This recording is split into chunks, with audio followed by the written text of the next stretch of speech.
ఇప్పుడు సంక్రాంతికి వస్త్రంలో పోస్టర్లు ఎంతమంది ఉన్నారు? బాబు, ఇద్దరు హీరోయిన్లు, పక్కన ఫ్యామిలీ, ఆ పొడ్డోడు, మొత్తం అంతా కలకలాడుతూ పోస్టర్. నువ్వేంటి ఒకటే ఫేస్ మొత్తం 9 వేసుకుని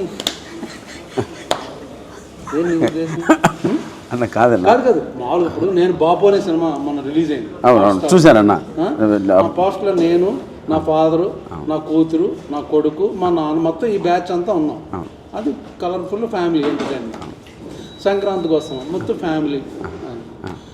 నువ్వు అర్థమైంది ఎక్కడి నుంచి వచ్చిందంటే, నీ టీజర్ రారాజు ప్రభాస్ రిలీజ్ చేశాడు కదా, ఆయన ఇప్పుడు సలార్ అలా నుంచి ఇలా ఉన్నాడు అనుకో, అలాగే నువ్వు కూడా పెళ్లి కాని ప్రసాద్ అని 10 తలకాయలు వేసుకుని నువ్వు ఒక్కడే. నన్ను కూడా మాట్లాడినవన్నా కాదు ఒక్కడే ఆర్టిస్టులు, దానికి ఒక అర్థం ఉందన్న. సోలోగా నువ్వే చేసావా? అక్కడికి వెళ్ళలేదన్న. దాని పక్కన మళ్ళీ మా క్యారెక్టర్ ఆర్టిస్టులు మురళీధర్ గౌడ్ గారు, ఆయన వర్ధమాన శ్రీనివాసరావు గారు, అన్నపూర్ణమ్మ అండ్ లక్ష్మణ్, వీళ్ళందరూ కూడా ఉన్నారన్న. ఇంకో పోస్టర్ కూడా రిలీజ్ చేసాం. ఆ ఎక్స్ప్రెషన్స్ ఇవ్వడానికి చిన్న కారణం ఉందన్న. అంటే వీళ్ళందరూ కలిపి నన్ను బాధ పెట్టే విధానంలో సంతోషం ఉంటుంది, బాధ ఉంటుంది, కష్టం ఉంటుంది, నష్టం ఉంటుంది. ఇంత టార్చర్ పెడతారు కాబట్టి నన్ను అమాయకుని చేసి, అందుకోసమనే సింబాలిక్గా ఆ పోస్టర్ వదిలే ఉన్నా. దాంట్లో నిజంగా ఏ తప్పు ఉద్దేశం లేదన్న.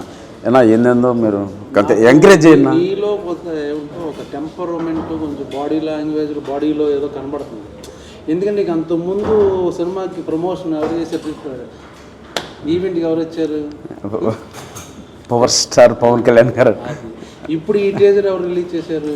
అన్న మహారాజు మనస్తత్వం, రాజ్యంలో ప్రజలందరూ బాగుండాలని నువ్వు పెద్ద పొగడక్కర్లేదు, పొగుడుతున్నావు అవసరం కాదన్న. డార్లింగ్ ప్రభాస్ గారు చేశారు అన్న, దానికి బిరుదులు ఇన్ని అక్కర్లే చేశారు. సో వాళ్ళిద్దరూ చేశారు కాబట్టి వాళ్ళందరూ ఫ్యాన్స్ నీ సినిమా చూసి బ్లాక్ బస్టర్ నువ్వు మెంటల్గా ఫిక్స్ అయిపోయావు.